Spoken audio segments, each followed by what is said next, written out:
not today. Not But bad. in this case, so he saw what I was handing him, and I had put 4 of them on one hanger because I always do feel bad. Everybody's always giving Trey stuff, and I don't feel like Paige really Should be one for gets everyone. one.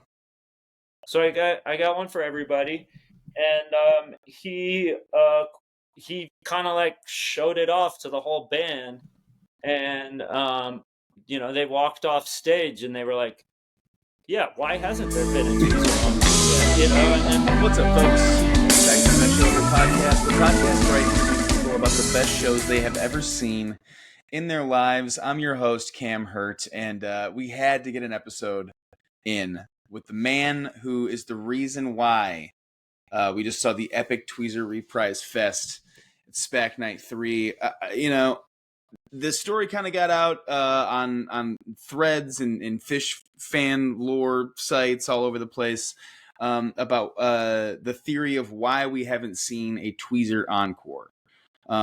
This is something that Daniel, Sleeping Llama, this week's guest on the Best Show Ever podcast, kind of posed to the fish community and made shirts along with fish fashion and got them out at the Man on the summer tour run. And crazy enough, 410 tweezers in at that point. There had never been a Tweezer Encore. And so he posed the question in the style of the classic why haven't we seen a whole Earth or a photo of the whole Earth pin and sticker and t-shirt that was made back in the day. This whole entire thing is just so incredibly fishy. It's so cool that Fish was on top of this within their own fan community, and that it yielded quite possibly one of the sickest shows that we have seen Fish do in such a long time. If you haven't listened to it yet, you have to listen to what Fish did Sunday at SPAC to kind of know what we're even talking about in this episode. They played 6 Tweezer reprises through the show, playing the longest versions of them ever, and then finally capping it off with a Tweezer Encore for I also believe the shortest Tweezer of all time. This whole thing, you could tell that Fish was loving while they were on stage. There was a lot of smiling going on amongst the band, and within the fans in the crowd, you've never seen the crowd so excited for what they were seeing. At least I haven't in a Fish show that I've seen. And so we had to talk with Daniel, the guy who first posed the question of why haven't we seen a Tweezer Encore. Please enjoy this conversation with him. He is just a classic Fish fan, classic music fan, an excellent guy to talk music with, and a guy who I've been slowly seeing around here in the Bay Area a bunch since moving here. Enjoy this conversation. That's enough intro out of me. And please, if you've just found the Best Show Ever podcast, if you're just becoming a listener to it, there are a bunch of other great episodes out in season 4 and all of the other seasons that we have out. Some very cool interviews with jam band people and otherwise. And so check those out, subscribe to the channel, do all of that stuff. But please enjoy this conversation that I had with Daniel, Sleeping Llama, about the Tweezer Reprise Fest. Here's a little music from them.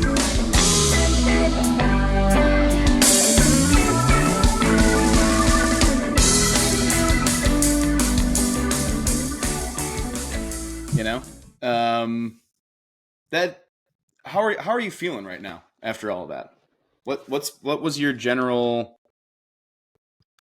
I mean, at the beginning of the show, when they start playing Tweezer Reprise, what's happening in your guts, if you remember? Well, I haven't admitted this to anybody yet, but when they started Tweeprise, I thought it was Tweezer.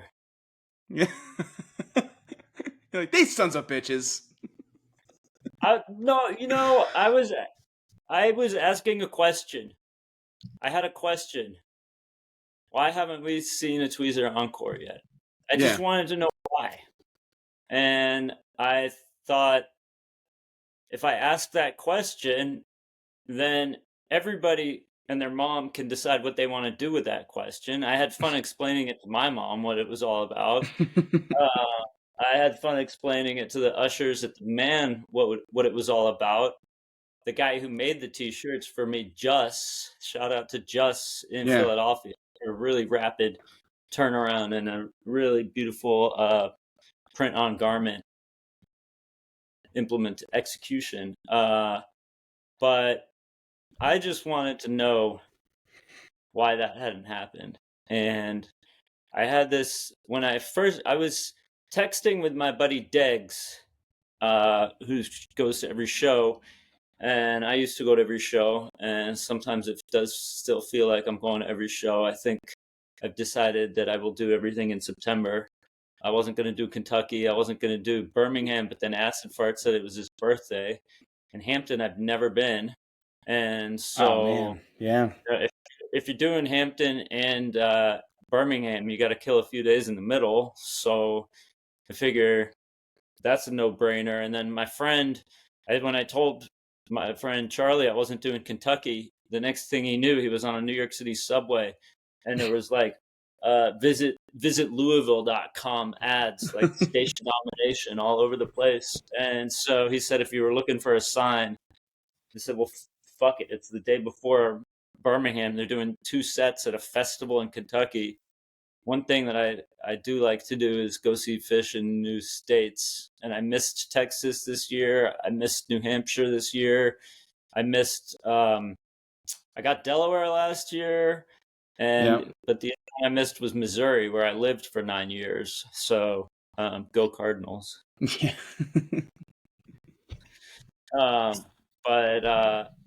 So it'll be nice to catch Fish in Kentucky and Virginia for the first time.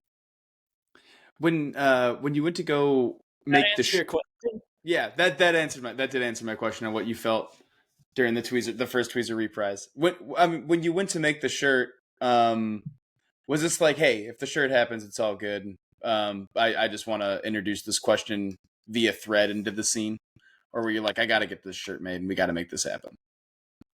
Yeah, well, no, I mean, if you would have told me that I had seen 4 Tweezer Encores, I would have believed it. I don't. Right. I use .net, but I don't give them any of my personal information. They don't know how many shows I've been to. Keep that in a notebook. And so I love being able to play around with stats. So I was on the text thread with Deggs, and he texted me in Austin. I think they ended one set with Rock and Roll and one set with Love and Cup or something like that. And he was like, when's the last time they ended both sets with a cover? And I said, man, that's just like, how do you even begin to figure that out? It turns out, if you know what an API is, which I barely do, but you can run queries on databases, and .NET separates out, it tags a song, whether it's a cover or an original. So you can actually do that if you run the right query. You can't just go on the website and figure that out. But you know your way around .NET and an API, or you have a friend who does. So I was able to message the dude who runs fish.in, and he spit out a list of every show that had ever ended both sets with an encore. And then we were looking at opening sets with encores, and then we were looking at, opening sets with encores. That's what we're talking about now. But we're talking about, like opening a set with a cover. It can get overwhelming and confusing. But if you're working with structured data, which is all that this is, then you can really dig in. And then you've got people like Hefe, You Enjoy My Data, who will just draw it out with pen and ink and paper and visualize it that way. But I love messing around with these things. And then Deggs just texted me out of nowhere. He's like, when was the last Tweezer Encore? And that was on July 6th. He was out at Folsom. And I shot back that there never was a Tweezer Encore. And so then it became a kind of a Tweezer brain teaser to ask a bunch of my friends, just texting them like, "Hey, when was the last Tweezer Encore?" And Just I got watching kind of short circuit a little bit. some people think they know everything, and I got most of the answers were, probably sometime in the mid 90s, or I think I caught one at MSG in 2012, or, um, so it turns out I'm not the only one who doesn't know that there's a difference between Tweezer and Tweeprise. Yeah, right. It's just a little, and Uh, it creates a little bit of a Mandela effect where you're like, no, I definitely 2012 absolutely saw one.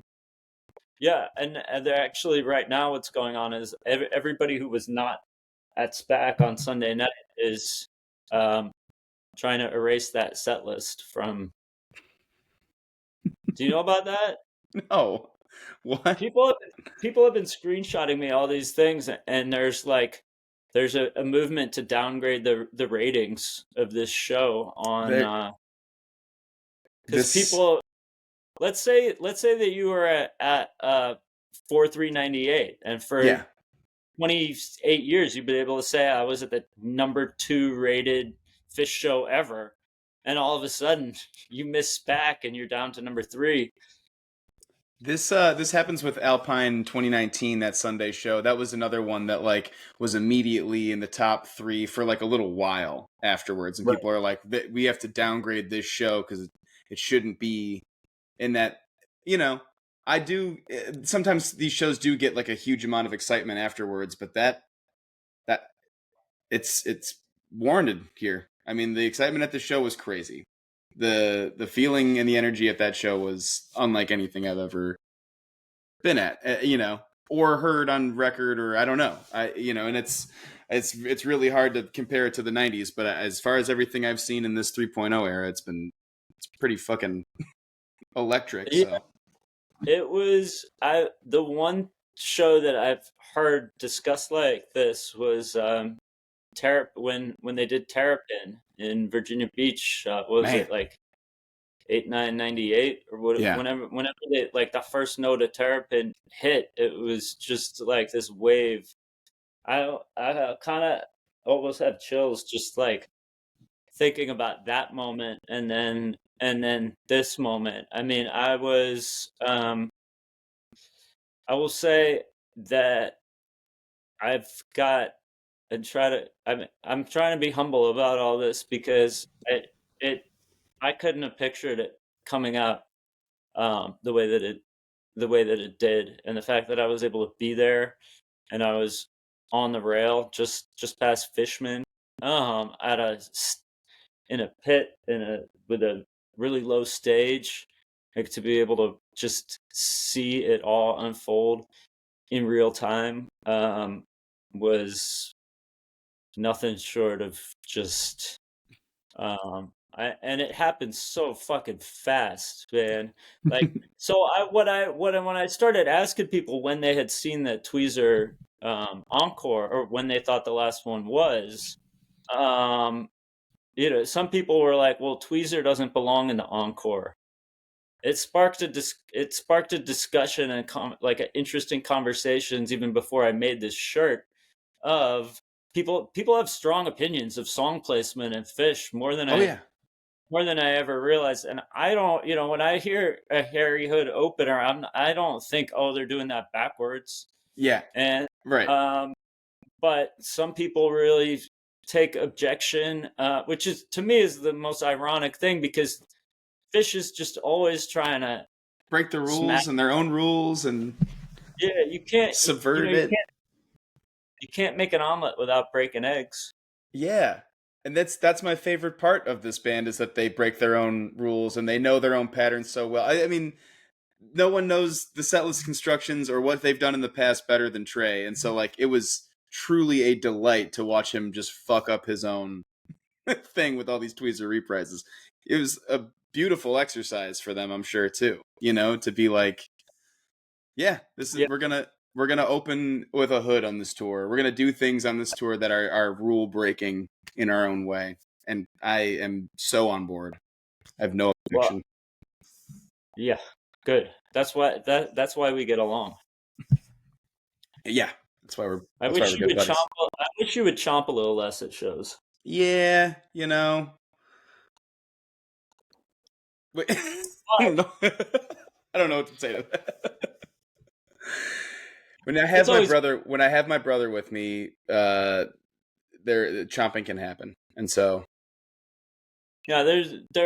But you're tasteful about it, and it's not just drunk chomping. It's not because you had too much powder.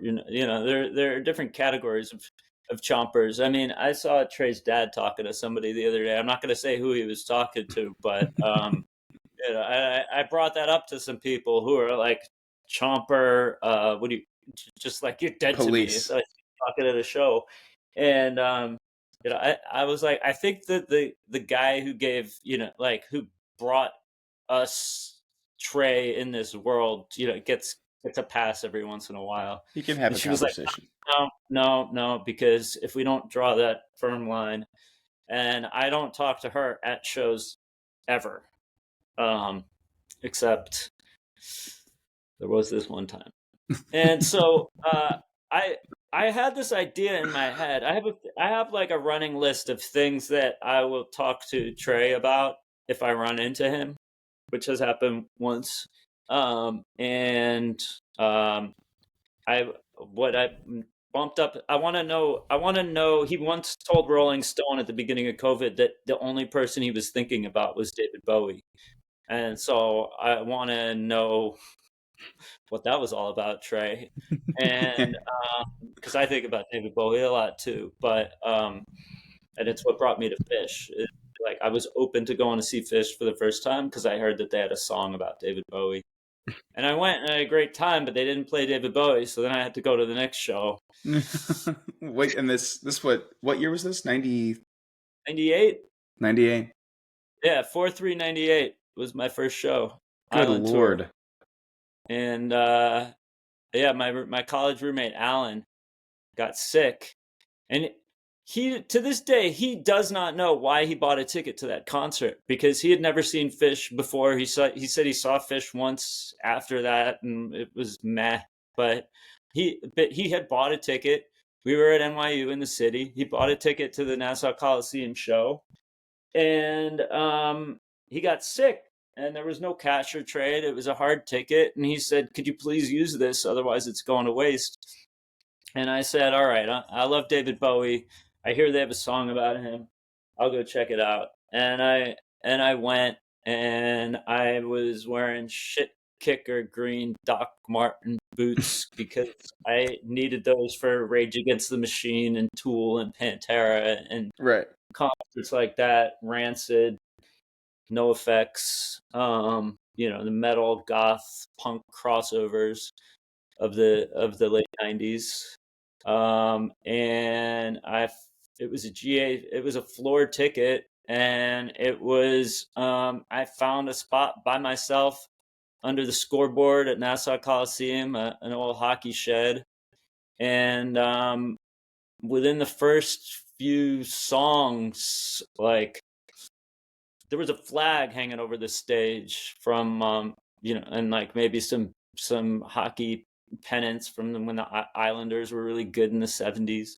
Yeah. And they all just started melting onto the stage, man. Dripping and dropping onto the stage. It was Kuroda from the jump that Yeah. really Kuroda got me. And the Reba, man, I just remember the bag it, tag it over and over again. And I had to later look up what the rest of the words were. And I still, something about a ladle and a taste of the creation, finest of the nation. But man, that one really spoke to me deeply. Yeah. And it brings me home every time.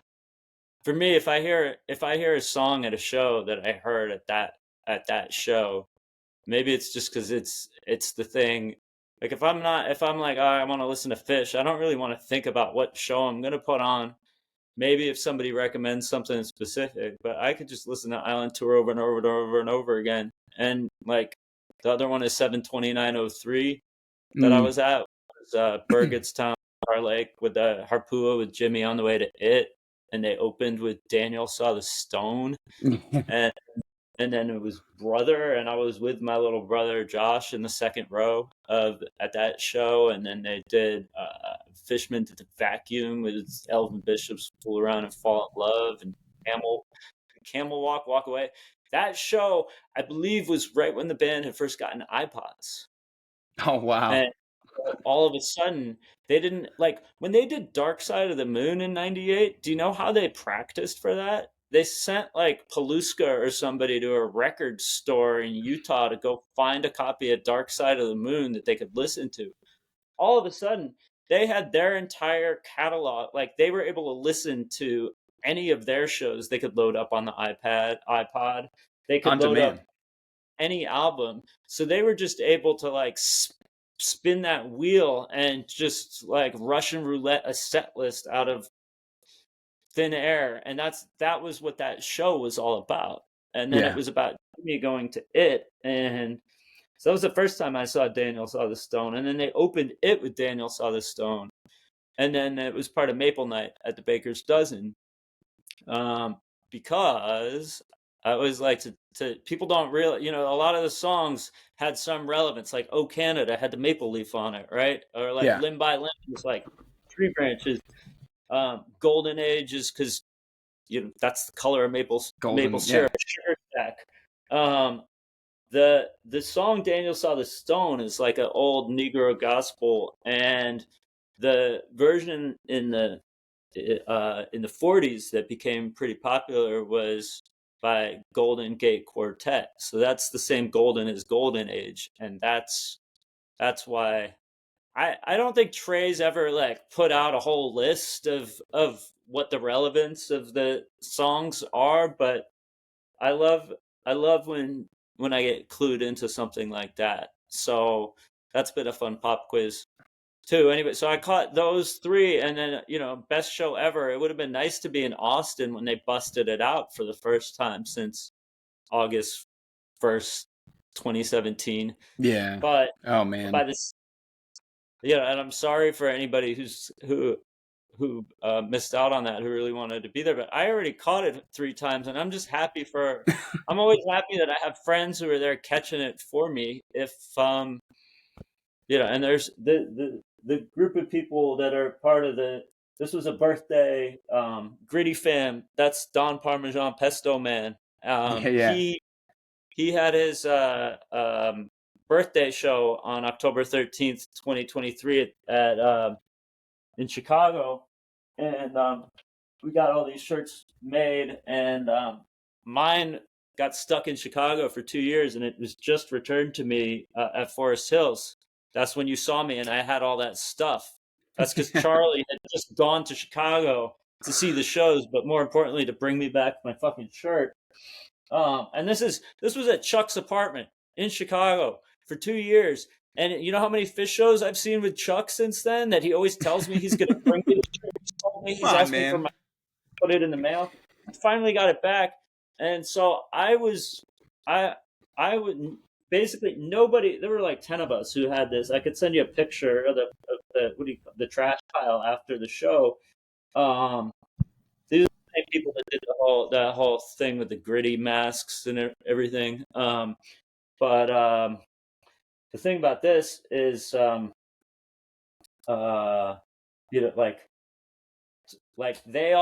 bunch of them were in Austin catching that Daniel Saw the Stone, and somehow it was the only show of the whole tour where nobody but me, who was part of this, was at the show at SPAC, and I was on the rail, and I just hung this off the railing facing the stage, for the whole show, and I am wearing the shirt that we're talking about. I had to assume. I was going to be really. Oh, it's on backwards. It's on inside out. Yeah, it's obsolete. I don't want. Yeah, it would just be dumb if I was wearing it in the original context. So I had this on. So as soon as they started playing those first notes on Sunday night, it was over.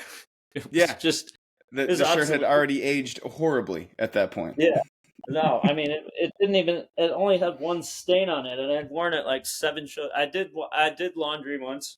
It shrank a little bit, but then I just put this one. I just put this one on. There we go. And so in that sense of just having this shirt with me, do you know what I mean? Like, Yeah. felt to me like, because my phone died right at the beginning of the show, which was Oh, great. thank God. Thank God. You know, like you would have been looking at your phone, like all the text messages of people coming in and stuff, and living in that. Like you just got to live in the show. Like that's perfect. And in the name of wearing that shirt and it being obsolete and potentially not. So I had been on the run now for like 7 shows through Chicago, and I really only brought a backpack with me, and all of my clothes were fucked dirty. I mean, like just rancid at this point. But I did have one clean shirt, and it was the shirt that you gave me at Forest Hills. And I wore it in the morning when we had a pool at our place, and I really early in the morning was out, picking stuff up, and then left it outside. And it got completely soaked and fucked by the rain. And so I was like, great, now I can't wear the shirt. This is the shirt I was going to wear to the show.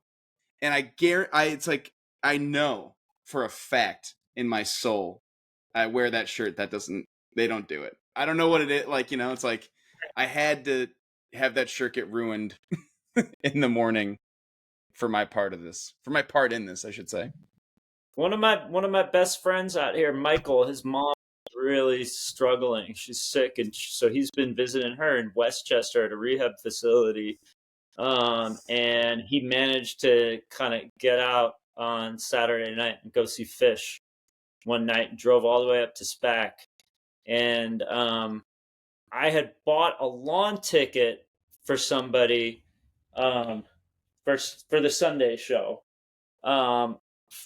On cash or trade, and the guy we were supposed to meet up at set break on Saturday to visit. And I know I'm telling you 2 stories that have nothing to do with each other yet, but No, they will.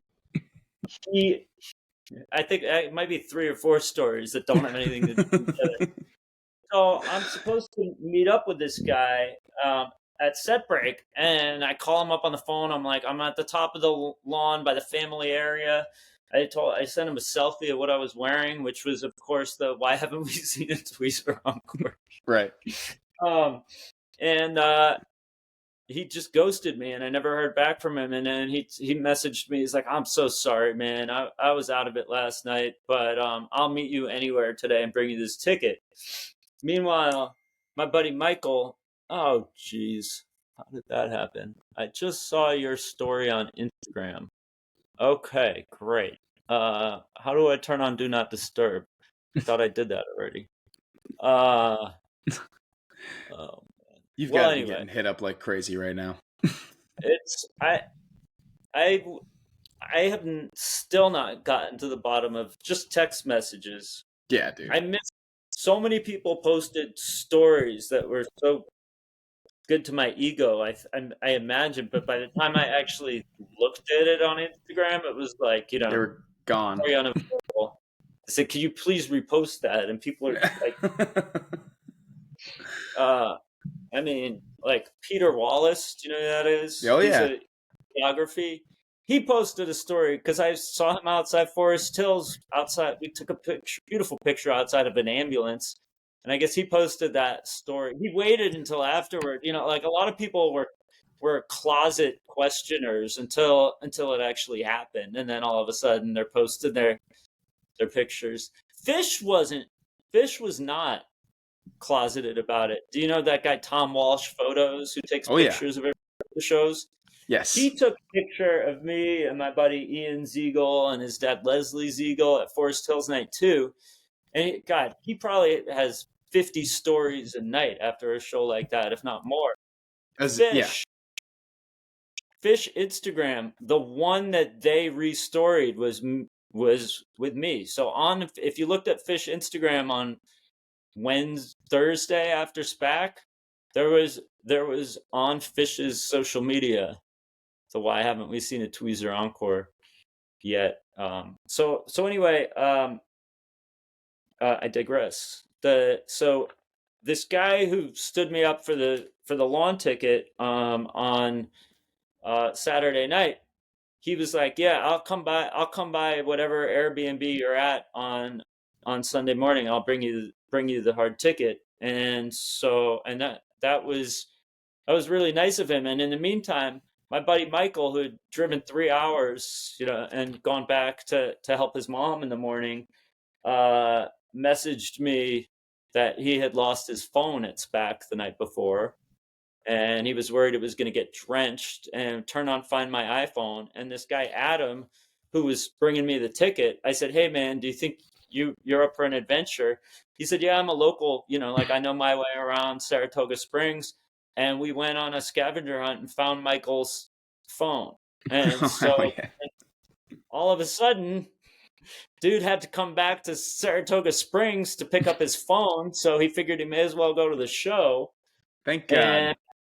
And by some minor miracle, a pit fell upon him. And so we were able to do the pit together on Sunday night. And then we didn't get talk during the show because we were in a chomper danger. It was a dangerous place to be. I'll out hers. Allie does not suffer chompers lightly. She doesn't even want to know if like a tag is sticking out of her. She just wants silence. Even Trey can't talk. She's like, "Trey, yeah, the show, yeah, buried alive. That's it, please." And so yeah, we were up there, and then I got to ride. I needed to go back to New York City to get on a plane to come back to San Francisco 7 a.m. So it just turned out I didn't know. I was just surrendering to the flow of figuring I'll end up somehow back in New York City by 6 a.m. at JFK.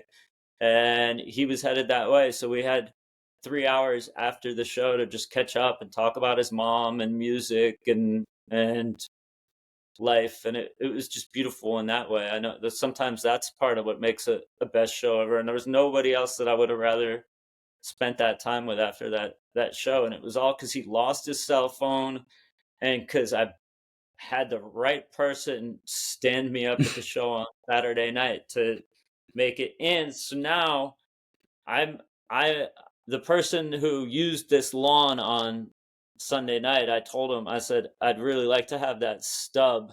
Yeah, man. In. And so now I have a lawn stub from that show. And as you should. All your listeners know that ticket stubs are not as easy to come by as they used to be. They are not. That is, few and far between. And when you get a physical one, you got to hang on to it, and especially for that one, you need that stub.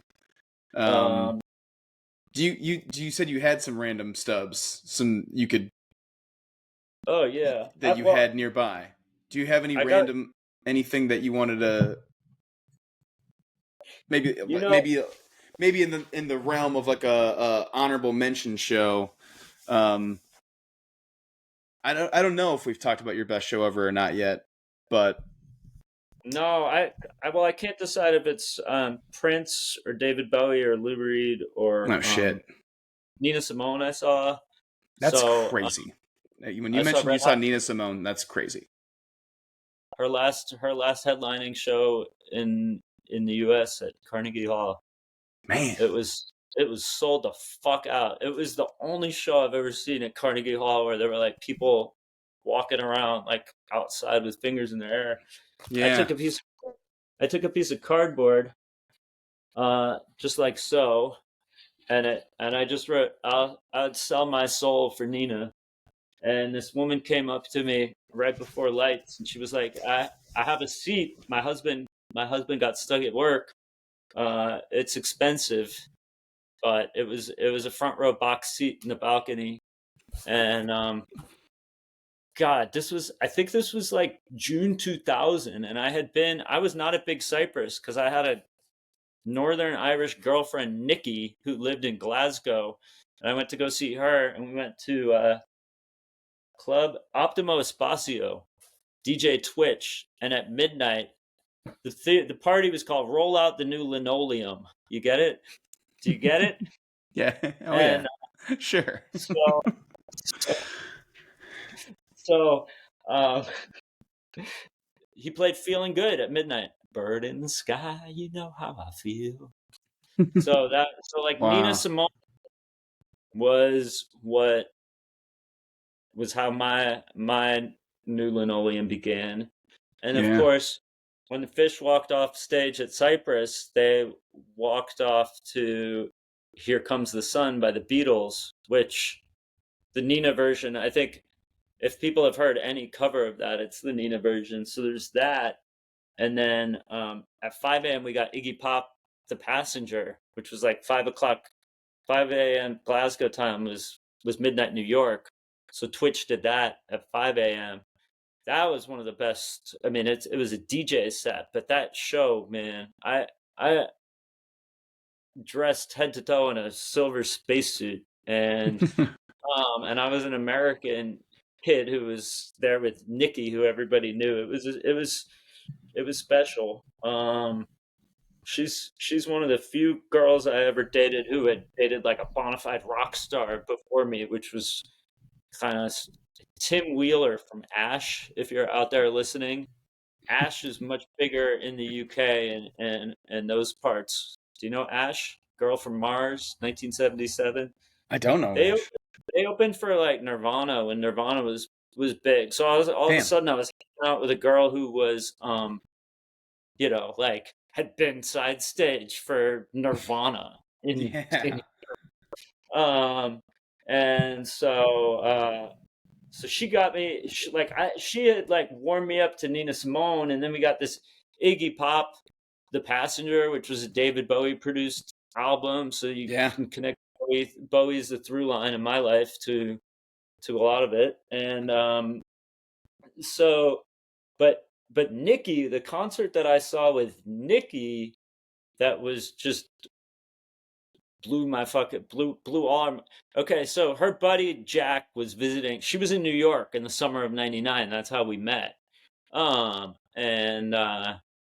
we went to go see her. She was still friends with her old boyfriend Tim Wheeler, and we went to go see. The Ash was doing a tour in America at the time, and they played the Bowery Ballroom. They headlined that, and so we went. She took me to go see Ash, and then we were walking home, and she just looked at me and stopped me, and she's like, "Are you gonna kiss me or what?"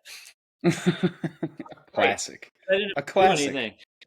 It's kind of like when Fish plays Tweezer Encore, and it feels like I didn't have to do anything. You're like, this was light work for us. Butter. It's all happened so fast. Don't you want to give me like a little bit more of a thrill of a chase? Yeah. That was it. Like I did not have time I had this whole campaign. It was like my whole project got curveballed.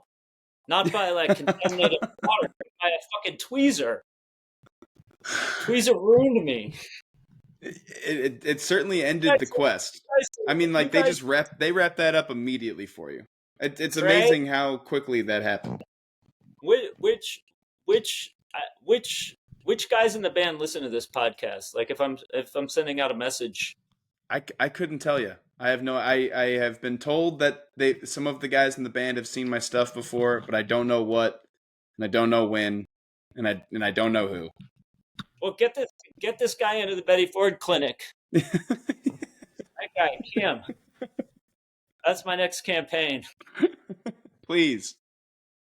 I mean, if anybody can do it, it's me, right? Yes. You know how many people have been sending me requests for like, what we need you to do now is get them to play Train Song, or we need Highway to Hell at Hampton. It's like, you know what?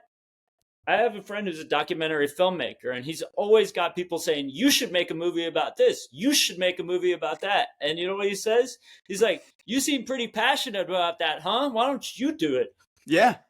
That's people hit me up with fish bits. You got to make fun of this guy. You got to make fun of that. How about you do it? I mean, sounds like you already have a joke. Some of them are probably pretty good. I wouldn't put it above or below you to riff on somebody's idea like that. I have taken a suggestion or two from people in the past where I'm like, that is pretty freaking good. But I'm always like, you should do that. Or people be like, I got a podcast idea for you. I'm like, you should do that. Right. Yeah, I had an idea for you yesterday. I said let's talk about this, and you took me up on it. So I'm flattered.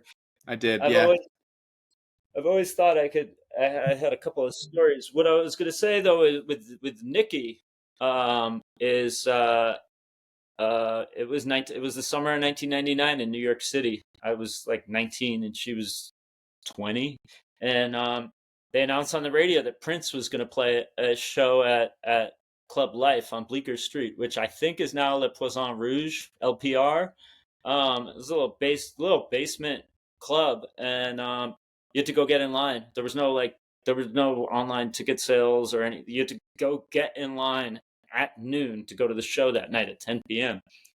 So we did that, and her friend Jack was there, and Jack was just absolutely diehard Prince fan, and we got in, and it was 10 o'clock, and then it was 11 o'clock, and 12 o'clock, and 1 o'clock, and it was a school night, and people were leaving, and 3:30 a.m. Prince showed up and played until, I think, Questlove has a similar story about a city winery show like this, but he played for a few hours. I don't remember him facing the audience at all. I think he had like his back to there were probably 20 or 30 of us, but Larry Graham was there from Sly and Family Stone, and wow. I think we got Purple Rain. There is a New York Times review of it. I don't think there's any photos exist. And at the time, Nikki, darling Nikki, I proposed to her the idea that we should ask Prince if he would like to officiate a wedding that night, because I thought, like, even though we probably don't work for each other, it would make for a good story. Officiated our wedding. She wasn't having it, and I couldn't tell you much more about that night than that it was just a ridiculous vibe. That was the one and only time that I got to see him play. But and then, oh man, the next morning, Jack's mom was sick in Scotland, and we were in my dorm room, and we were just listening to the Lost Highways soundtrack, the David Lynch movie. Yeah. And Perfect Day, the Lou Reed, it's such a perfect day. I'm glad I spent it with you. That song came on, and the phone rang. Nikki was calling my dorm room to let Jack know that he needed to call his dad. While we were listening to that song is when he found out his mom died. Oh my God. Man. Perfect Day. Brutal. Kind of brutal. Yeah. It's like that Alicia Keys song, Perfect Way to Die, about the like from a mother's perspective of a kid dying from gun violence.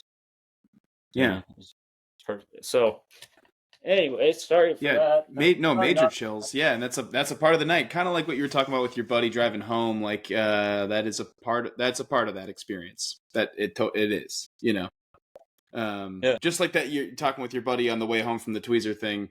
Just had to be it's like a hard left from the huge experience that you just had. It is a part of the experience that you just had, and so. I mean, I don't want to run the clock down before talking about Bowie. And yeah, of course.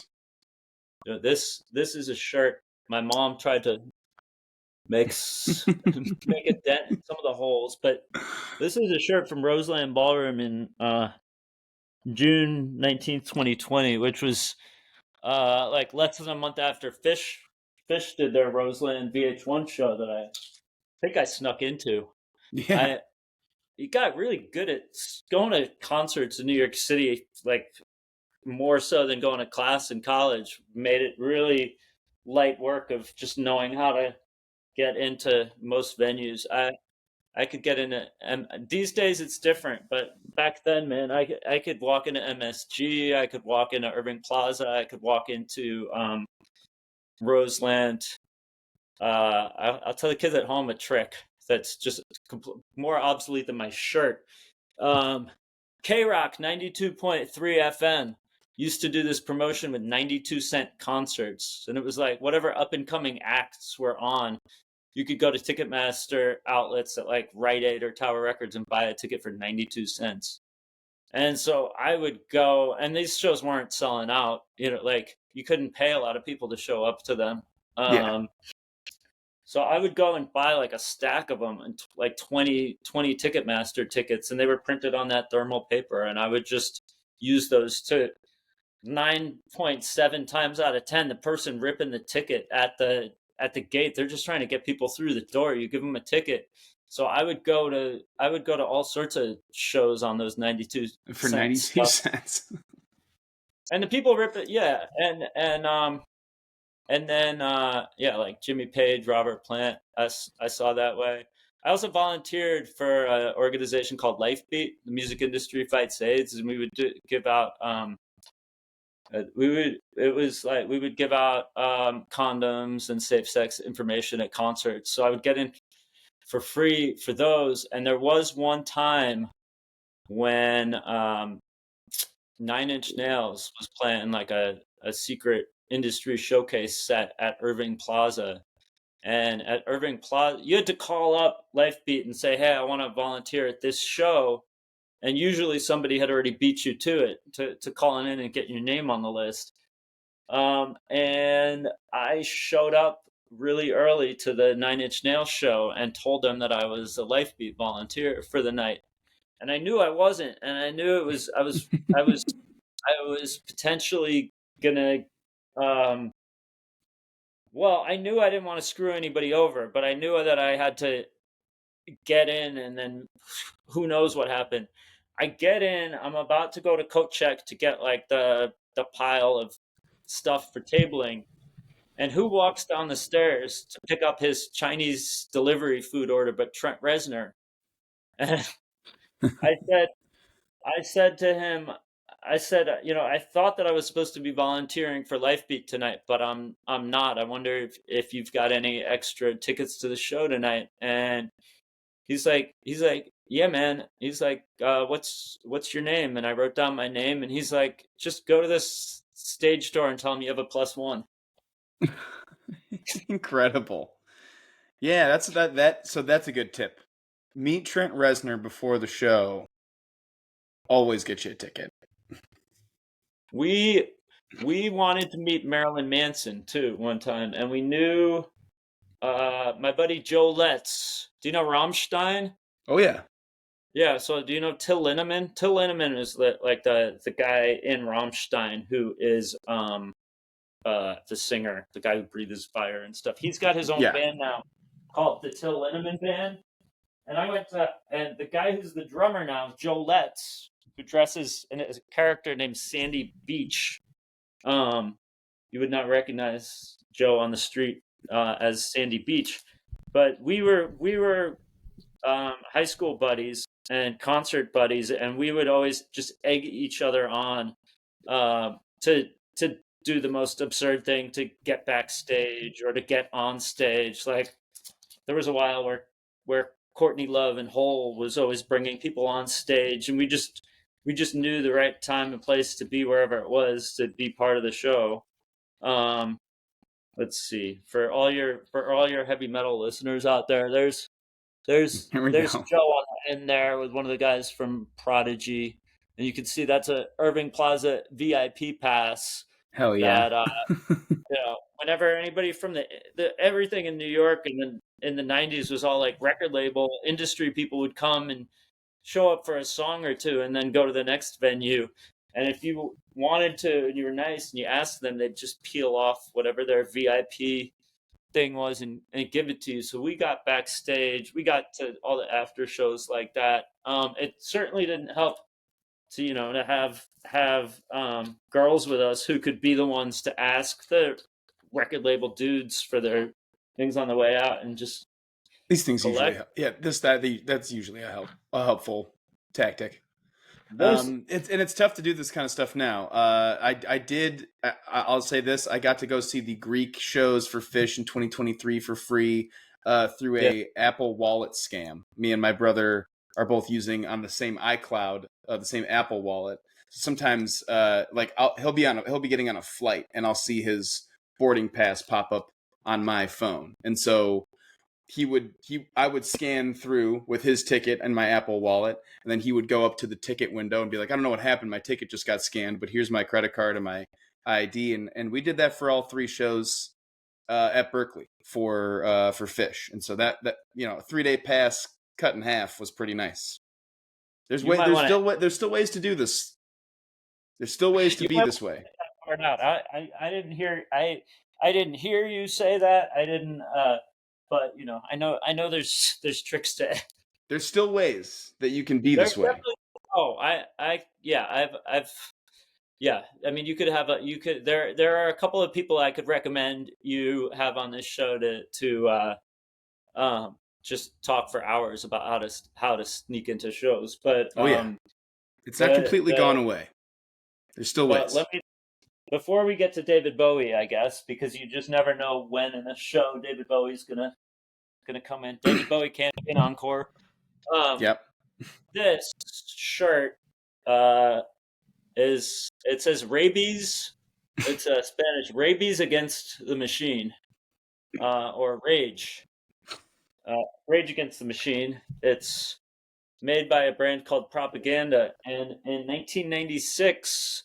The Tibetan Freedom Concert, the first Tibetan Freedom Concert put on by Adam Yauch and the Beastie Boys, was at Golden Gate Park in San Francisco, where GD60's gonna be happening this weekend.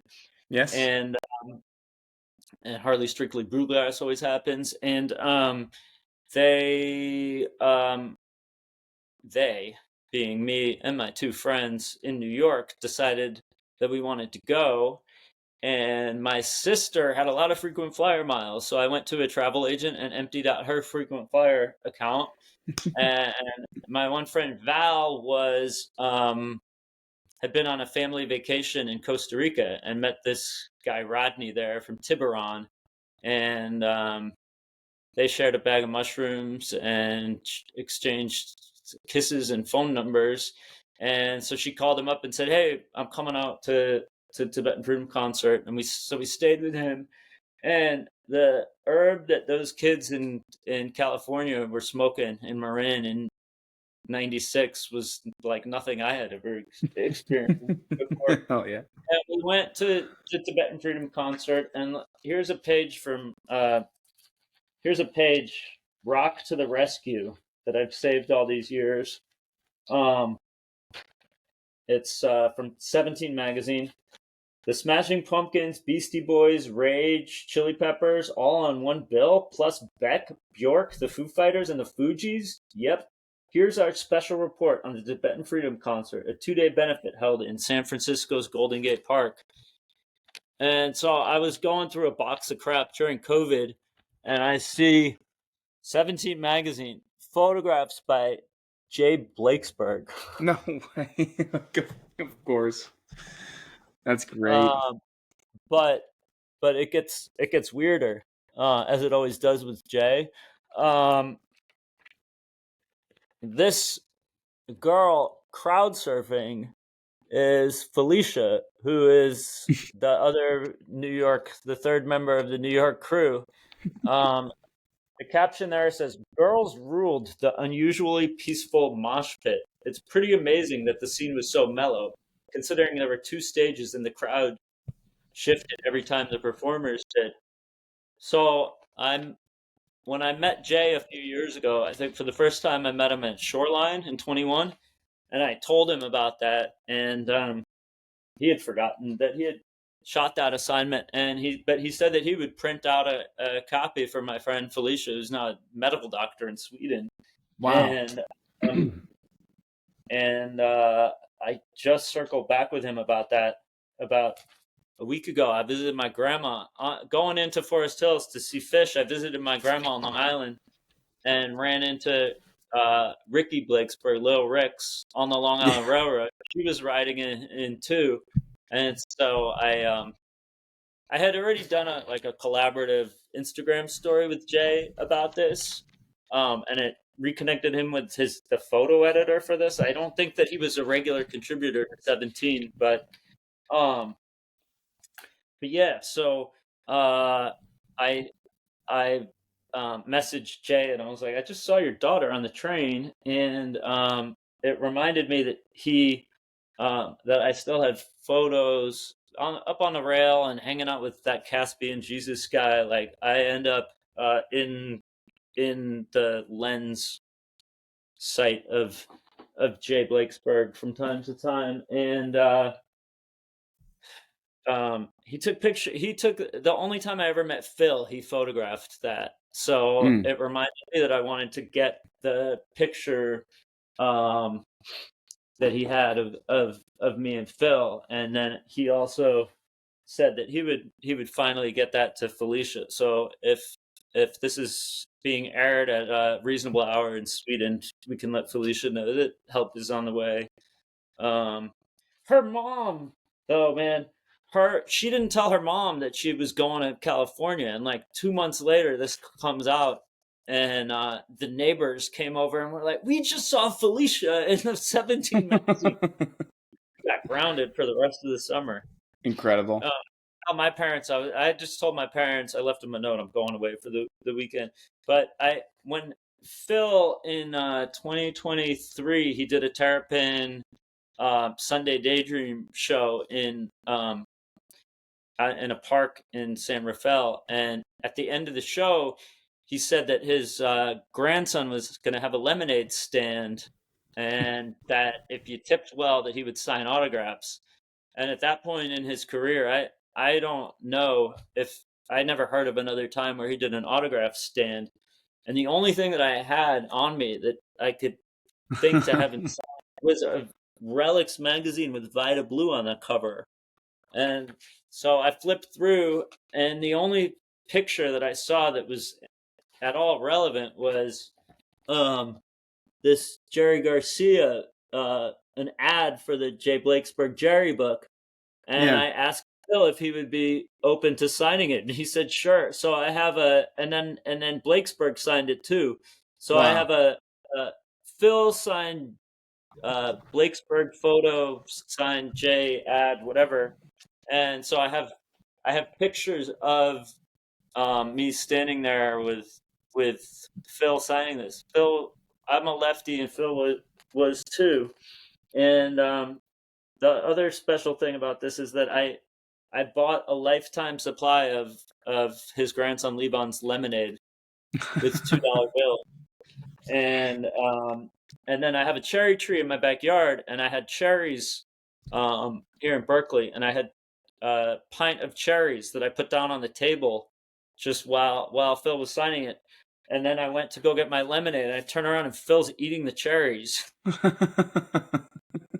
Now I have a cherry tree in the backyard that is fed Phil. Phil is eating from. I bike by Berkeley High School, where he graduated from in 1957, every day. And I just think to myself, like, just the sounds that came out of that guy's trumpet. He was a trumpet player. Yeah.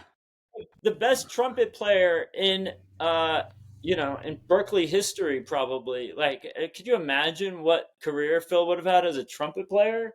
And then Jerry was like, "Oh, you're going to play the bass and you're going to play it like you invented it." Yeah, exactly. And the creativity that he probably had in high school too probably blew some people away. It was probably, his brain is different than other people's, And there's a courtyard there. If you're ever in Berkeley and hear music coming out of Berkeley High School, like on a Friday night, I go in there and I'm just wowed every time. And I actually don't know. There's like a little mural that's got different Berkeley alum outside there, and Phil's on it, but like I don't know. I was trying to do some research on my house that I live in. I don't own it, but I live here, and I was went to the Berkeley Historical Society, and I saw they had a stack of Berkeley High yearbooks.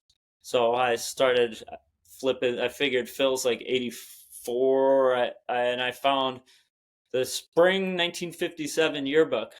I found Philip Lesh in there in like his little square photo, and then in the band, and um, yeah. So if you're ever at the Berkeley Saturday Farmers Market, just walk upstairs and go in the Berkeley Historical Society and ask them to see the 1957 Berkeley High yearbook. Is hot tip. See Phil. Yeah. I really appreciate you wanting to come on the show and chat shows with me. Specifically, what just happened over the run with Tweezer. Do you have any closing thoughts on that? Do you have anything that you want to add to that experience or speak on through that experience as a fan or as someone who made something like that happen? Yeah, sure. I mean, is this it? We're going to talk about Rage Against the Machine and David Bowie on next time I come back. Oh yes, I mean we can absolutely still talk about Rage Against the Machine and David Bowie. But I just wanted to direct you back to the Tweezer Reprise Fest. Sure. Yeah. So I'll try to stay. No. I mean, hey. David Byrne's got a song called "God Draws Straight," but with crooked lines. Yeah. And but yeah, so I was looking forward to before I decided to make a T-shirt. I was just looking forward to running into Trey somewhere and asking him, "Hey, when's the last time you guys played a Tweezer Encore?" Yeah. Just to see what he would say. Because he probably would have said, "Oh, the mid '90s or something." And when I started looking up using Zizix and .NET and everything, like what was like encore? When have encores been played? They've done a split open and melt encore once with horns in 1991, but they did it. You can't say that encore never happened. Likewise, they've done a Mike song encore, and they've done, I mean, what makes Yem an encore that Tweezer isn't? Like it's just, yeah. I kind of thought, wow, this is just absolutely bizarre.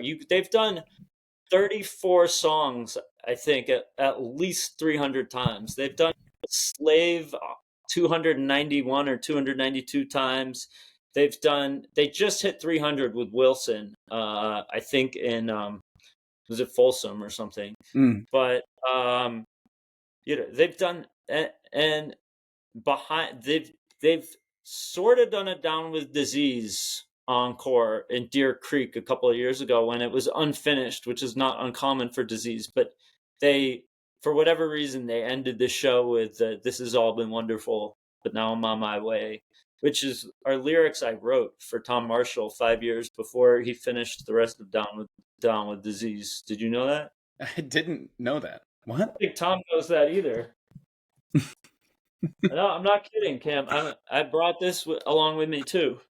This is a book that I wrote in 1989 called All About Me. And Down with Disease was a song from '94, right? This is me. There I am with my Cardinal hat, the Yankees shirt. And we did this acrostic where like the beginning, so my last name is Simon. Definitely fun, athletic kid, nice person. I like ice cream, excellent boy, loves baseball. Simon is my last name. Off I will go. Now I'm on my way. What the fuck? Yeah. I know, because I was like, oh, okay, I'm gonna go to Google Books and see like, is that like a common phrase that people said in ancient England or something? No, not anything. It's 1989. All About Me. It is all about me. It ended up being all about you, Daniel. I bet you think that song by Carly Simon. I Yeah. bet you think the song is about you. Yeah, my friends came to the backyard last night and played it for me. I bet you think this set is about you. That's the name of this episode. Yeah, I was gonna name it the name of the T-shirt, what was on the T-shirt, but I think it has to be. I bet you Sure. think this tweezer's about you. I bet you think this tweez is about you. Oh man, I mean, I did and I didn't. You wanted to know, so I wanted to ask Trey that, but then when I gave him the shirt, first of all, so in 1966, Stuart Brand, who was part of Merry Pranksters, was tripping on acid on the roof of his building in San Francisco, and he was thinking about this great thinker Bucky Fuller. If you've ever been in a geodesic dome, like a Burning Man, or like Bucky Fuller invented those, and he's like a spirit animal of mine, and he did this book too, Education Automation. Stuart Brand was thinking about Bucky Fuller, saying that like one of the reasons that people don't give a shit about the planet is because they think everything's flat. And like as he was thinking about that, he like saw the horizon line become like more of a sphere, and he came up with this idea that he knew that the Russians and Americans were going into space and taking pictures of space. And he was like, they got to turn their camera lens back around on us and show us what space looks like. And I mean, show us what our home looks like. And he had this idea that he needed like bumper stickers that would say, show us a picture of planet Earth. And then he said, no, it should be a question. Why haven't they shown us a picture of the entire Earth? And he said, entire is not the right word. And it shouldn't be about them. It should be about us. And he said, and then let's throw in this great American resource of paranoia. So he said, all right, it's going to be, why haven't we seen a photograph of the entire Earth? And he started making pins, and he dressed up like a white wizard, not a KKK wizard, but like just like a Wizard of Oz kind of thing. Yeah. And went to the gates of the UC Berkeley campus and started selling these buttons that said, why haven't we seen a photograph of the whole Earth? And the Berkeley college campus officials in the era, like post free speech movement 1964 stuff, were just like, we can't have you here, and called the cops on him. And he called up the San Francisco Chronicle. So then the Chronicle reported on this, and then he went to Stanford and MIT, and he went in the phone book and got like the mailing addresses of like the top people at NASA, and started sending these pins everywhere. And like within a year, there were photographs of the entire Earth, the whole Earth. And he started the whole Earth catalog with that original image. And that was known to have started Earth Day. It like been one of the big drivers of Earth Day. It was when people could see this planet and see how it's the ocean, all the drops of water, and like Tom Marshall has written about this. Yeah. And so is Trey. Like all the from the wedge to the stuff now that some people just can't. I love it. So then so I thought, all right, like, is there a conspiracy of like no Tweezer Encore? And I just like that same day that Deggs asked me about the Encore, I sent him back a photograph of that pin. Yeah.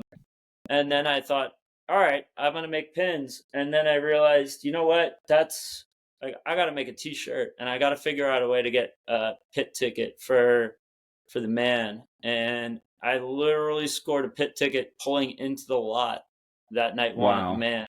And my buddy, you can put in for early entry, and I see no problem with putting in for early entry without having the ticket in hand yet, because a lot of times you don't get a ticket until the last minute, or whatever. I mean, I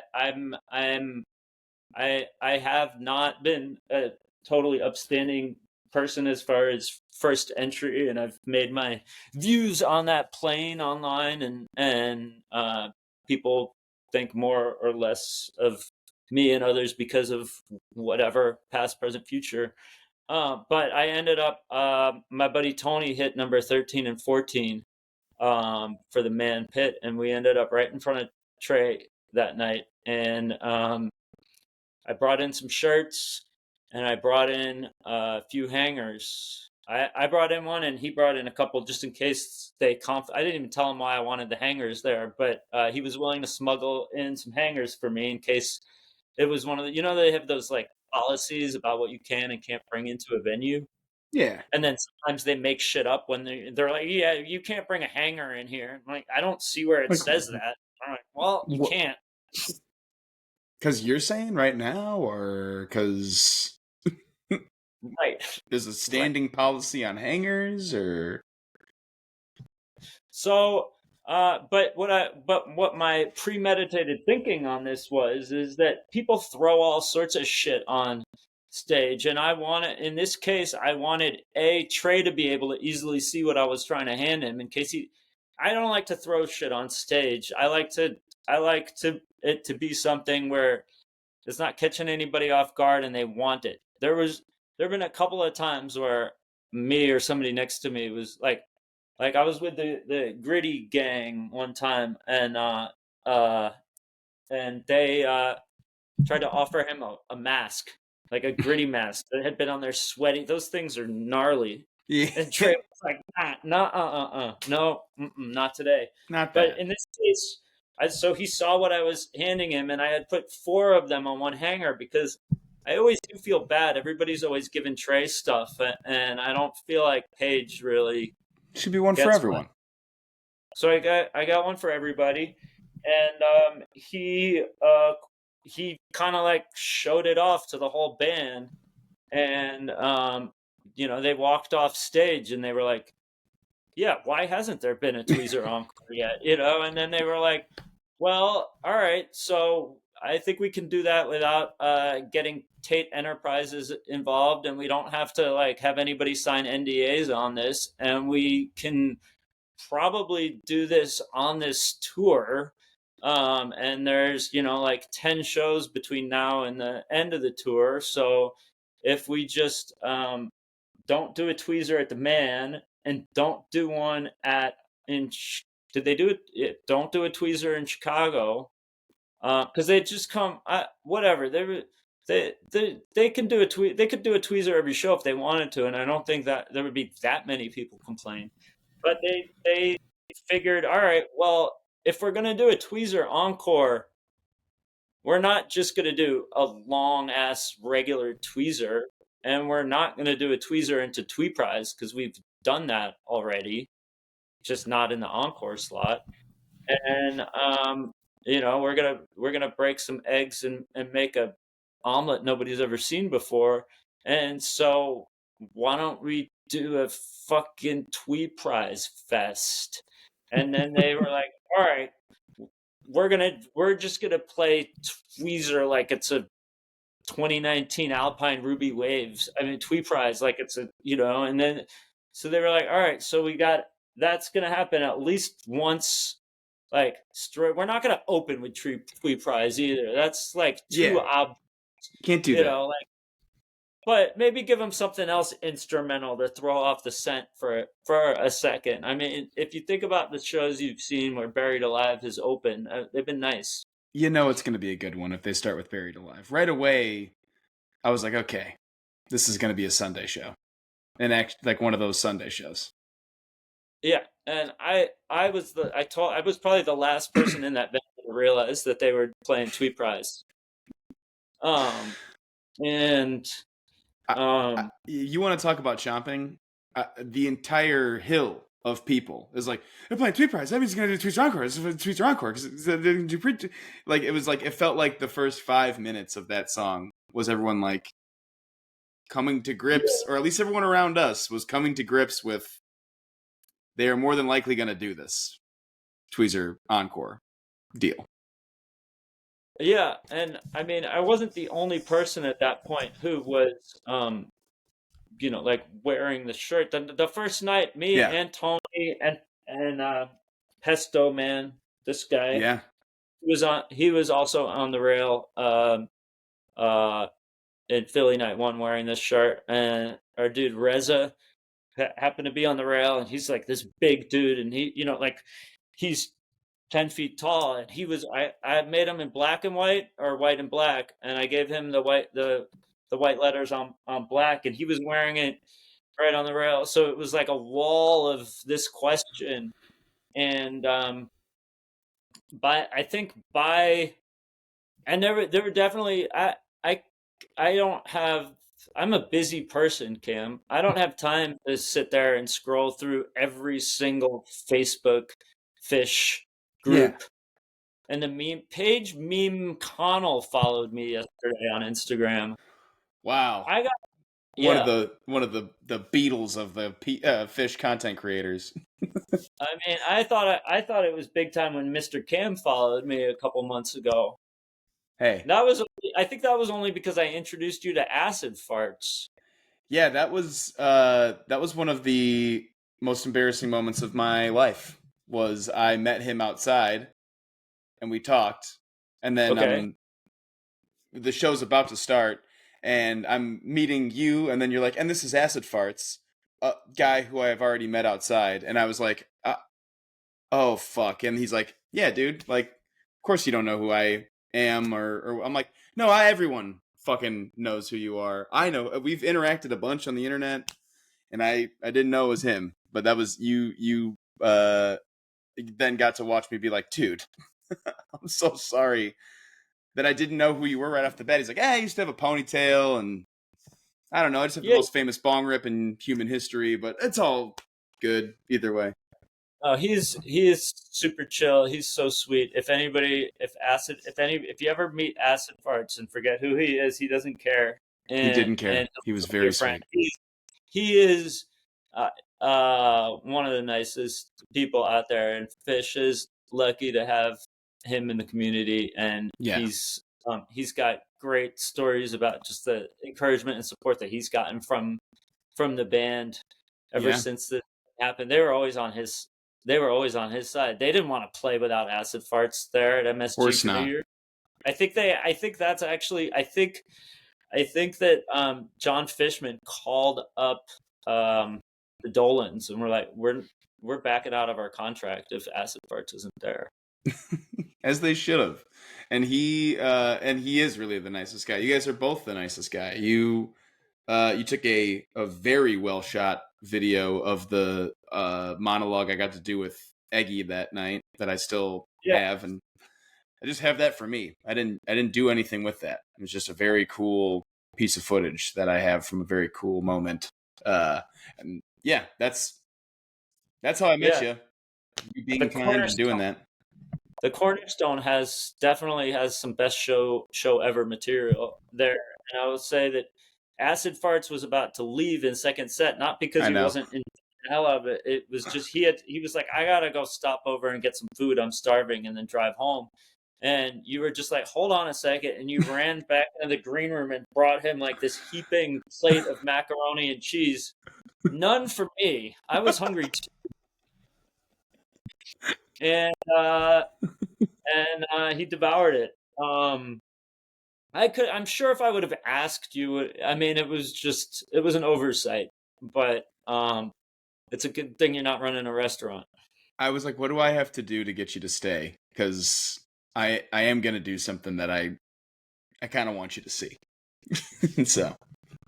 Yeah, and he gave you the royal acid treatment. And I owe you a big old bowl of mac and cheese then next time I see you. Yeah, which will hopefully be this weekend. Yeah. At Heart of Gold. So anyway, so then Fish now we're talking night one of Man.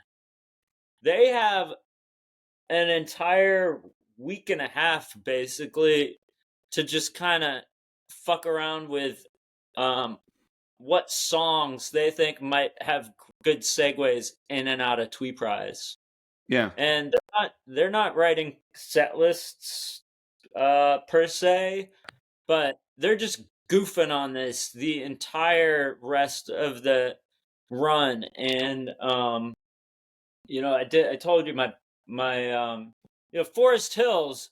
I think the most fun I had wearing that shirt was during Tweezer at Forest Hills night one, which was obviously, like ruined my night because It's like all right this when you guy gave it wants, to me.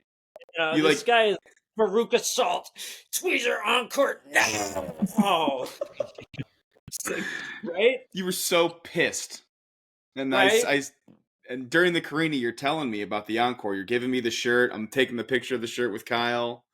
And you're like, they haven't Yeah, played Piper in an encore. You know? never. Yeah, you have to go all the way down, not to the 300 level. But Tweezer's now at 412. The 412 Tweezer.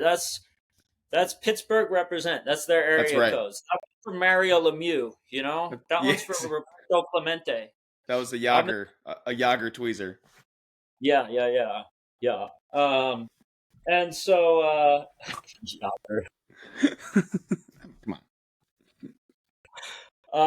does Pittsburgh have the Steelers? I don't know any of the Steelers anymore.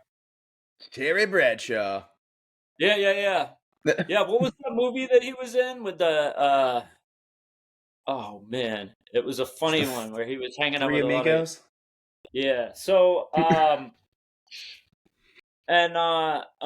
so Pittsburgh, yeah, I mean Jim Pollock, Chicago local, West Rogers Park even, but he's a Pittsburgh guy these days. He was at SPAC taking that all in. I like to think that either consciously I told Fish the night that I gave them a card with a soccer ball on it that was from a math. My mom is in the math profession, and she had a pack of like I love math thank you note greeting card things. So I took that from her and I picked out the soccer ball and duct taped that to the back of those four shirts. And I just wrote, like 410 tweezers, never in an encore slot. Why? I said, Piper and Gula Papyrus are the only two songs that come even close. And I say they're inspired by Stuart Brand, so they could look up the his whole acid trip thing. Yeah. And so they were aware, and they saw like there were a few people like a bunch of security guards got the shirts. I was going to sell them. I was trying to make some money, and I spent $420 on 30 t-shirts, and he screwed up the printing on one. So I got 31 t-shirts for $420. And I didn't Just make a gave cent. them all away. You didn't pay me for yours, did you? You could. No, I didn't pay you 1 rent cent. No. You could. I could. Or, I mean, actually, at this point, if you or anybody else wants, nobody wanted it. I tried to give them to a few people who were like, no, I'm not going to. Jeff Kravitz, particularly, was like, no, I do not want your shirt. That is stupid. Do you know who wants my shirt now? Hollering at me. Jeff Kravitz. Jeff Kravitz, yeah, exactly. He's doing a post about it. I had one for Unbelievable. I had one. You know whose birthday was on Sunday night? Sunday night, no. I know Saturday was CK5, but was it Saturday or Sunday? Saturday was CK5's birthday. It wasn't Sunday? Swear to God, it was Saturday. Promise you. All right. I mean, and I think that's why it happened on Sunday, because I think if you look at that Saturday first set, I think it's very clear that he picked the first set of that show. To me, that seems like the set that Chris Kuroda would pick if he got to pick a set list, the first set of the Friday show. And he was melting faces at the end of that set, blasting us with lights. But then Sunday was all about you. And now you're on your way. Well, I'll tell you what. I posted. I was I was not that far away from where I knew Jeff Kravitz was going to be on when they played Fluffhead, and so I ran my video up to. Are you looking at me? Or are you? I am What are you looking at doing? you. I'm making a note right here about this part of Oh, the show.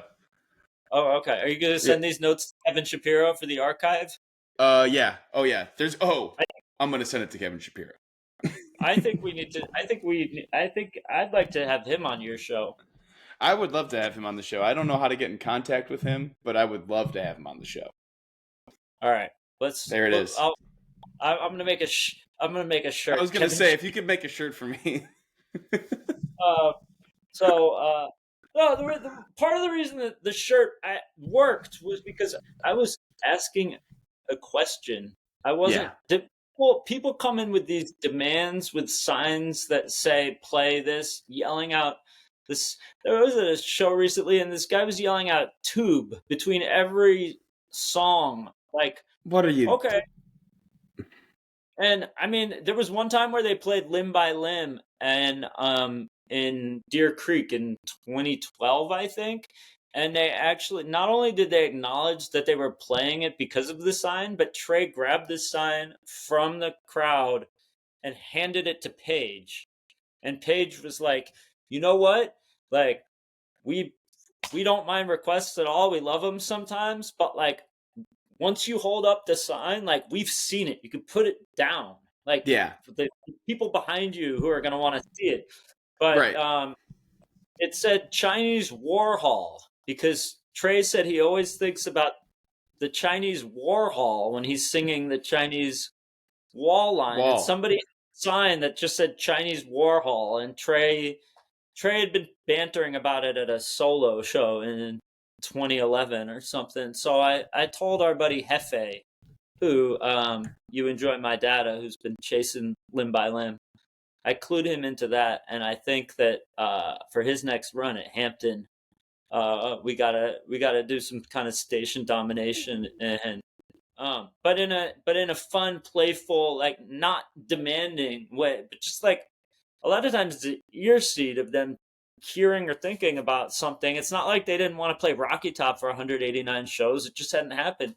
And then guess what? They played it. They busted it out, and then like 3 shows later, they played it again in Forest Hills. Yeah. Same with Roses Are Free. They did Roses Are Free where in Folsom or Austin, and then again at SPAC at night 3. Yeah. Which was their 4/3/98 song.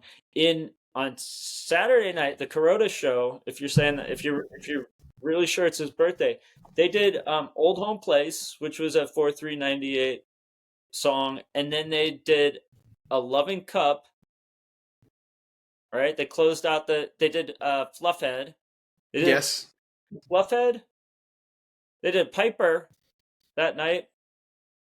They did Antelope that night. And they did a Loving Cup. Or no, was that night 1? I think the Piper and the Antelope were both night 1 for sure. And Loving Cup. They did 4 songs. Loving Cup was Saturday. Fluffhead was Saturday. Well, I who knows at this point. But I mean, that's when you say to me best show ever, Cam. I'm like, they all do. When I see too many shows, they just all start to blend. But I will probably never forget that night 3 there were 6 Twee prizes and a Tweezer, the first ever Tweezer Hood Encore. That's an encore. I think that's about as good as it gets. Right. And that had to just have been, like I said, I'm so glad that your phone was off during it. I hope I'm bummed that you didn't get to see every single tagged story on Instagram about it, but the fact that you got to enjoy that for what it was, just this amazing communication, question answered between. I don't know if they answered it or decided not to answer it by just closing the question, but it was a hell of an answer for a Sunday show, and I can't thank you enough for one of the best shows I've ever seen. It's support ticket closed. Yeah, that's right. Yeah. Yeah, to reopen this ticket, And you know, if they decide now that you know, I mean, people were telling me, oh, it's a jam vehicle. Like it always goes into something else. And I'm like, well, if you look at the St. Louis 730-24 tweezer, that ended. If you look at the tweezer Jones Beach 22, that ended before they went into, you know, there was a good 30 seconds before they did the next one. That was a crazy tweezer for me. I got a splinter in my foot on the boardwalk. Right? Needed a tweezer. At set break. I went to the medical tent to get it out, and they were like, yeah, we don't have tweezers here. I walked out of the medical tent. And you stole my punchline. But it's true. Sorry, I'm so sorry.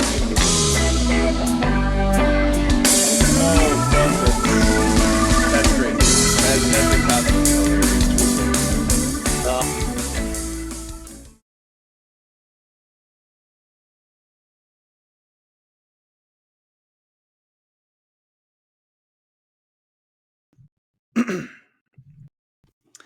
So that was my conversation with Daniel. What a guy. What a conversation. We talked for much longer than this, and we could have talked for way longer than this. We may have him on in the future. Who knows?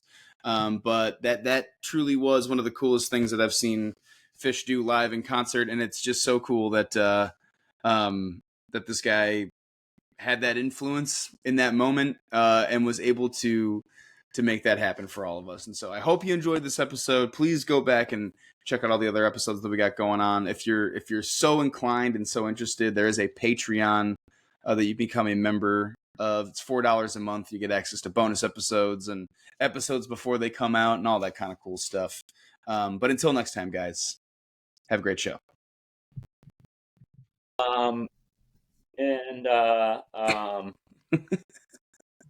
God, there's one person in our community who is I'm not even going to mention it. He's not very fond of me, but he's very, very, very, very fond of Tweezer, and I hope that he really, really, really enjoyed Sunday night. You're welcome, buddy. You may not like Sleeping Llama, you may not like Daniel, but you like results. How's that? If anybody wants to know who that is, if you know me, you probably already know who it is, and if you don't, you're better off. I'll show you what Hefe drew me. Please.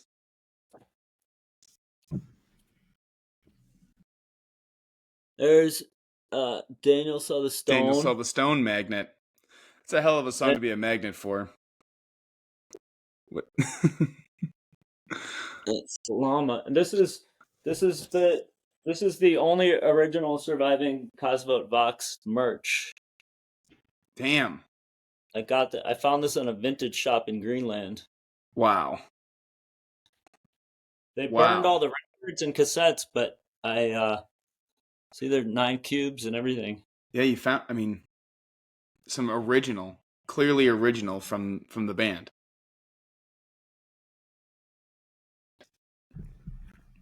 Excellent. You see what that is? Oh, I do see what that is.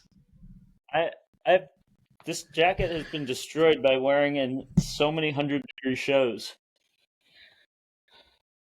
But I will tell you, maybe this is where we end, or maybe so Rage Against the Machine, right?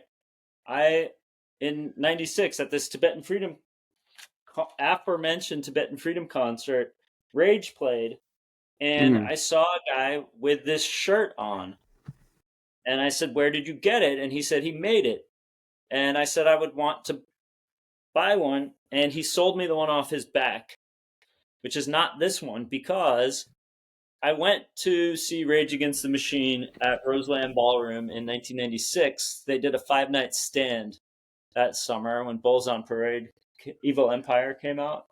And the first night we got in, me and my buddy Joe Letts, and we got into the VIP after party area.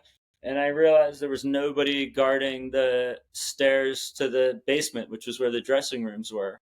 So I went downstairs and I walked into Zach's dressing room, and he was smoking a joint, and he handed it to me. And he's like, cool shirt, man. Where'd you get that? And I told him, and I said, do you want it? And he said, yeah. And I took it off. And he said, put that back on, go home and wash it, and you're on the guest list +1 tomorrow night. Fuck yeah, that's crazy. So I went home and washed it, and I had gotten the guys, I must have brought a notebook to the show. I had gotten the guy's P.O. box information, and so I wrote him a note, and I said, hey, man, I'm going to need to buy another one because I gave mine to Zach. And so the fish relevance to this, aside from killing in the name, is that I was on the rail in Phoenix in 2021. Night I met Caspi and Jesus, and I was a few down from Trey, and like you can go crazy thinking Trey's looking at you and whatever, but at the end of the set, he pointed at me and went like this and the thumbs up, and the guy next to me on like 2 over each side, they all thought Trey was looking at him, and I was right. you are not wearing a cool t-shirt. Like that is I know for a fact it's this one. Yeah. So this is always brings back some good memories. Zach was a badass kid. I hope Ray somehow figures out how to come back, man. Also, that's kind of the birth of Trey recognizing you with a t-shirt. This is the first. This is how he knows to look to you for a t-shirt, potentially. Well, I mean, I've been wearing this shirt. Sometimes I've worn this shirt intentionally sometimes I wear this shirt and they'll play Bowie. I don't think it's because of me, but it's just nice to have a shirt from a real live Bowie concert. Yeah, I mean that's some great concert merch to have. And, that's a good one. But once in a while, I'll just put it in my bag at on my way to the show, and then if they play it, I'll put it on, and then it just seems like I manifested it. Yeah. When I go to the bathroom or something. Yeah. During Bowie, I'll put on the shirt and then I'll go wander to the bathroom. Like, that's your song, dude, and you're taking a leak. Guitar scratch. That was a crazy moment. That was Yem. In night 2 of Man, when Trey's power went out, when he was going for that peak note in Yem. Yeah. Do you remember that? No, yeah. I wasn't there for that, but I listened back to it. Totally fucked it up and totally nailed the landing, and it wasn't his guitar tech's fault. He kicked off some kind of pedal, and it was just couldn't get, but didn't stop playing. Justin brought him out like a spare guitar, and Trey was like, "Nah, I got." They figured it out, and it was just I know how much the techs just don't like to have to come out on stage and fix problems. Yeah. And it's amazing how, I don't know if I ever saw Trey break a string on stage or anything, but when they do have to come out, and that was during Yen when they're on trampoline duty too. If you're the guitar tech for Fish, you are also the trampoline tech. And I've asked them what is the training for that? And there's no training. It's just you have to get that right. Hopefully, happening in the show. Yeah. Yeah. Right. So the one time that I talked to Paige in the year 2000 at Starbucks in Astor Place in Manhattan, I walked in and he was getting up from the table that I was trying to get to, and I had just seen him in the crowd at the Radiohead concert, and this was my t-shirt from Radiohead concert.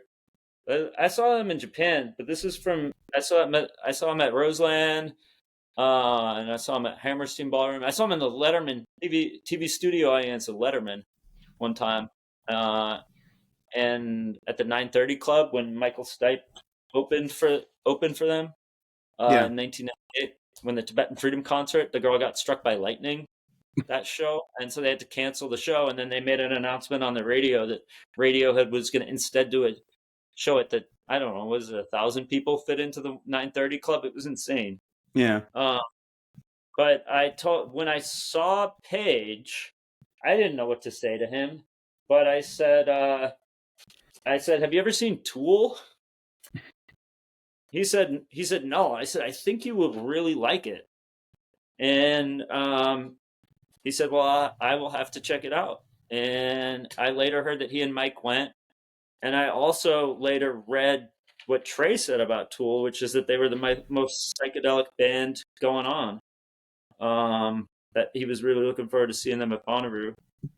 And when I snuck backstage at the Tool concert at Roseland Ballroom around '96, Maynard had a sign on his shirt at the after party that said saving. It was another 5-night run at Roseland.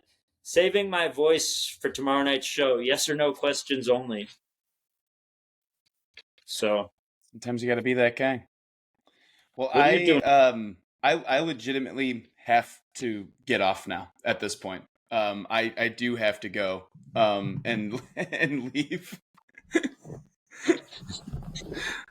Your ticket has been chompers, man. We'll just talk about it at the next show. Yeah, you said chompers, man. This is the set list from that Tool show in '96. Fucking sick. Let's see how long we can keep this jam going. I am going to try to at some point tonight edit this thing, get it to Osiris, and get it out tomorrow morning. And so, oh God, really? I'm going to turn this around tonight because it's got to go out right now. There's a David Bowie set list from Roseland. I crowd surfed with David Bowie. That's my pinned story on Instagram. It was live on MTV. That's the stub from that. So at the Cap, at Peter Shapiro's Cap. Peter Shapiro's Cap.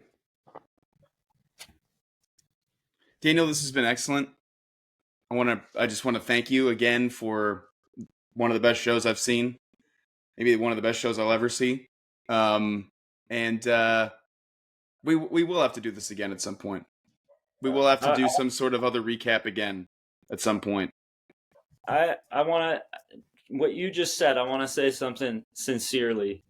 The amount of gratitude that I've heard from people all the time, like constantly in the past few days, of making their 300th show the most special show they've ever seen, their 30th anniversary show the best they've ever seen, their favorite song is Tweezer, they've always wanted a Tweeprize fest, just on and on and on and on and on.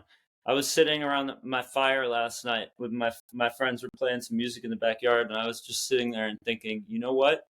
This is one of the most gratifying parts of what it must feel like to be Trey, to be Mike, to be Paige, to be Fish, where wherever they go, somebody is thanking them for providing them their best show ever, their best memory ever. I love the premise of this show too. Just the fact that there are, wow, what did we tap into today in the past hour, more than whatever, how long we lost track. I lost track of time.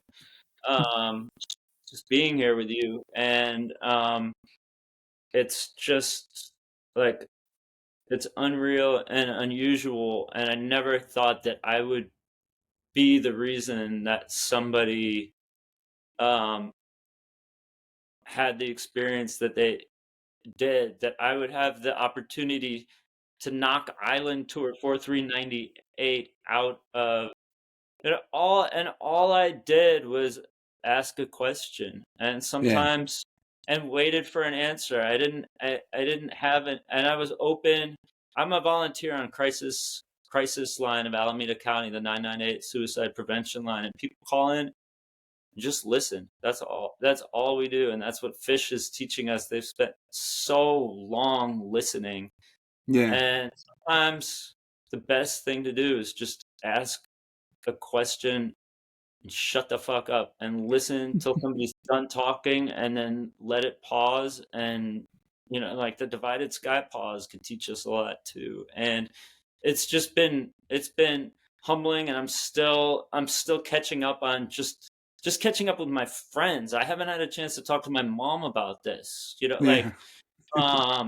and I was reaching out to try to connect with Stuart Brand today because he's in his 90s living on a sailboat in Bolinas, and I think he'd get a kick out of this. And I've got more questions for him now. And so I just, if people want fish to do something, I can't do that for you. You got to do that for yourself. But just think about how, what the way that you could approach it that would maybe catch the boys off guard a little bit, but also just put a smile on their face or a little bit more perplexity and just keep it interesting for them.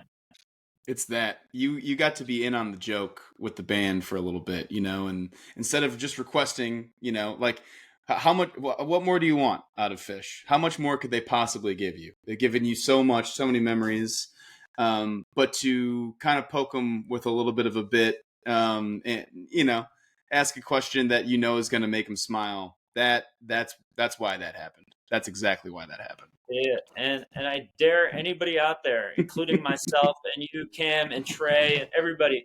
So now we got the rankings are now on .net. Big Cypress #1, and that's not going away because that is just that's like Mount Rushmore, right? Exactly. Then Yeah.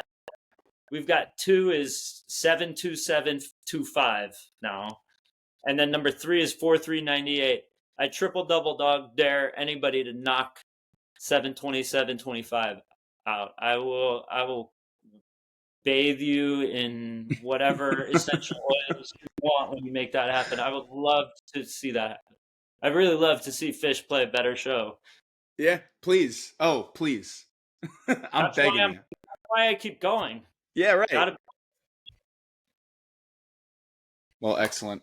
Thank you again. I'm gonna